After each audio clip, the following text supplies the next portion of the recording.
Delhi high court ने दी भारत पे के पूर्व मैनेजिंग डायरेक्टर अश्नीर ग्रोवर को नसीहत।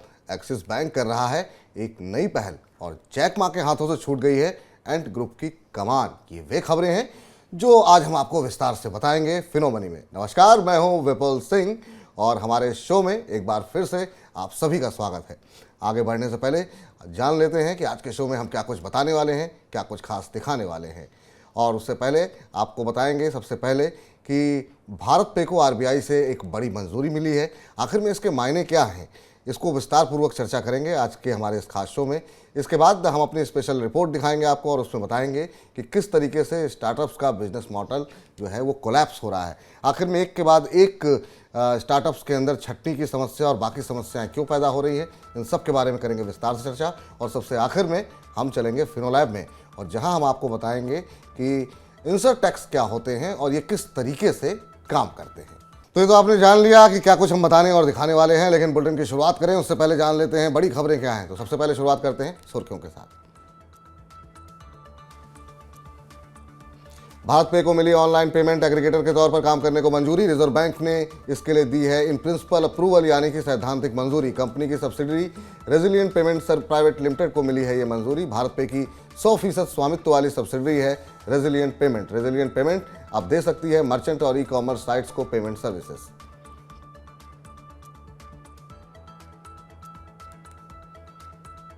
फिनटेक स्टार्टअप बैंक साथी को प्री सीरीज ए राउंड में मिली $4 मिलियन यानी $40 लाख की फंडिंग राउंड में Kotak Securities, LetsVenture, We Founder Circle आदि ने लिया था हिस्सा। बैंक साथी इस फंड का इस्तेमाल प्रोडक्ट डेवलपमेंट, नए कर्मचारियों की भर्ती और अपने विस्तार के लिए करेगी इस्तेमाल। स्टार्टअप 2020 में शुरू किया गया था और इसका एनुअल रिकरिंग रेवेन्यू $1 करोड़ है। चीन के बिलियनियर जैक मा के हाथ से छिन गई है fintech giant company Ant group की कमान। खबरों के मुताबिक एंट ग्रुप ने कहा कि कंपनी पर अब नहीं रहा है जैक मा का कंट्रोल। जैक मा ही थे एंट ग्रुप के फाउंडर और पहुंचाया था कंपनियों को ऊंचाई पर। जैक मा के वोटिंग राइट्स भी घटकर 6.2% हुए। एक समय एशिया के सबसे धनी व्यक्ति थे जैक मा। चीन सरकार के निशाने पर आने के बाद गए सितारे गर्दिश में। दिल्ली हाईकोर्ट ने भारत पे के पूर्व एमडी अश्नीर ग्रोवर को दी है नसीहत। भारत पे के खिलाफ सोशल मीडिया पोस्ट पर कहा मर्यादा बनाए रखनी चाहिए। फिनटेक कंपनी ने किया है ग्रोवर, उनकी पत्नी और अन्य लोगों के खिलाफ मुकदमा दायर। भारत पे ने लगाया है ग्रोवर पर कंपनी के खिलाफ दुष्प्रचार अभियान चलाने का आरोप। भारत पे के वकील के मुताबिक ग्रोवर मुकदमा दायर होने के बावजूद दे रहे हैं कंपनी के खिलाफ बयान। एक्सिस बैंक ने फिनटेक कंपनी ओपन से मिलाया हाथ। नई पहल के तहत फ्रीलांसर, होमप्रेन्योर्स, स्मॉल माइक्रो एंटरप्राइजेस जैसे बैंक के कस्टमर्स के लिए डिजिटल करंट अकाउंट लॉन्च किया जाएगा। ओपन है दुनिया का सबसे तेजी से बढ़ता डिजिटल बैंकिंग उद्यम।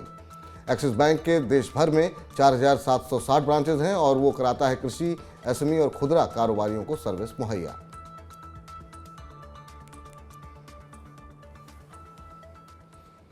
तो सुर्खियां हमने जान ली। अब सुर्खियों के बाद अब बढ़ते हैं अपनी खास रिपोर्ट की ओर, जहां आज हम बात करेंगे स्टार्टअप्स के मंदे पड़ते कारोबार के बारे में। समझेंगे कि आखिर में क्यों एक के बाद एक स्टार्टअप्स में छटनी हो रही है और उनका बिजनेस मॉडल क्यों कोलैप्स हो रहा है।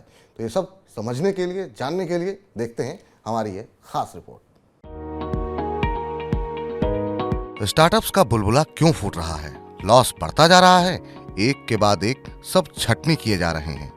एक रिपोर्ट के मुताबिक 8 दिसंबर 2022 तक करीब 52 स्टार्टअप्स ने लगभग 18,000 कर्मचारियों की छटनी की है। इनमें से बायजूस, कार्स24, मीशो, अनअकैडमी, जोमैटो जैसे यूनिकॉर्न शामिल हैं। स्टार्टअप्स के शेयर बाजार में लिस्टिंग के बाद मानो बुरा दौर और गहराता जा रहा है। पेटीएम का शेयर जहां 2150 रुपए पर जारी हुआ था और बाद में करीब 438 रुपए के निचले स्तर पर पहुंच गया, यानी निवेशकों को लगभग 80% तक का नुकसान झेलना पड़ा। इसी तरह नायका का शेयर अपनी रिकॉर्ड ऊंचाई से इस समय लगभग 57% नीचे आ चुका है। कुछ समय तक फंडिंग भी जमकर हो रही थी। सॉफ्ट बैंक से लेकर टाइगर ग्लोबल तक एक के बाद एक भारतीय स्टार्टअप्स में जमकर निवेश कर रहे थे। और अब ऐसा क्या हो गया कि स्टार्टअप्स का बिजनेस मॉडल ध्वस्त हो रहा है। उनका रेवेन्यू सही है लेकिन लॉस क्यों हो रहा है, यानी रेवेन्यू तो जनरेट कर रहे हैं लेकिन प्रॉफिट नहीं आ रहा। क्या है इसकी वजह, चलिए इस रिपोर्ट में समझते हैं। बात इंडस्ट्री एक्सपर्ट्स की राय से शुरू करते हैं। उनका कहना है स्टार्टअप्स की खराब होती हालत की एक बड़ी वजह यह है कि वे अपनी ग्रोथ को ओवर एस्टिमेट कर लेते हैं और जमकर निवेश मिलने के साथ जमकर हायरिंग भी कर लेते हैं। बाद में ये हायरिंग उन पर भारी पड़ने लगती है, तब छटनी का सहारा लेते हैं, यानी उनके बिजनेस मॉडल में फोकस और सही दिशा की कमी है। खर्च को लेकर भी कोई साफ रणनीति नहीं दिखती। एक सवाल उठता है कि स्टार्टअप कहाँ खर्च करते हैं अपना पैसा। स्किन केयर स्टार्टअप ममाअर्थ का उदाहरण लेते हैं। इस स्टार्टअप ने 2022 में अपने सेल्स का 42% हिस्सा एडवर्टाइजिंग और मार्केटिंग पर खर्च कर दिया। जब कोई कंपनी कॉर्पोरेट लाइफ साइकिल की शुरुआत में होती है तो उसका खर्च रेवेन्यू से ज्यादा होता है, क्योंकि वो अपनी ग्रोथ के लिए बहुत पैसा खर्च करती है। दूसरी बात, शुरुआत में उनकी फिक्स्ड कॉस्ट भी ज्यादा होती है, जैसे वेबसाइट डेवलपमेंट, फैक्ट्री लगाना आदि। लेकिन ये खर्च बार बार तो करने नहीं पड़ते और फिर जब रेवेन्यू बढ़ता है तो अपनी ग्रोथ के साथ कंपनी प्रॉफिट में आने लगती है। लेकिन मौजूदा स्टार्टअप के साथ दिक्कत ये है, वे काफी समय से ग्रो तो कर रहे हैं लेकिन अब तक प्रॉफिट में नहीं आए हैं।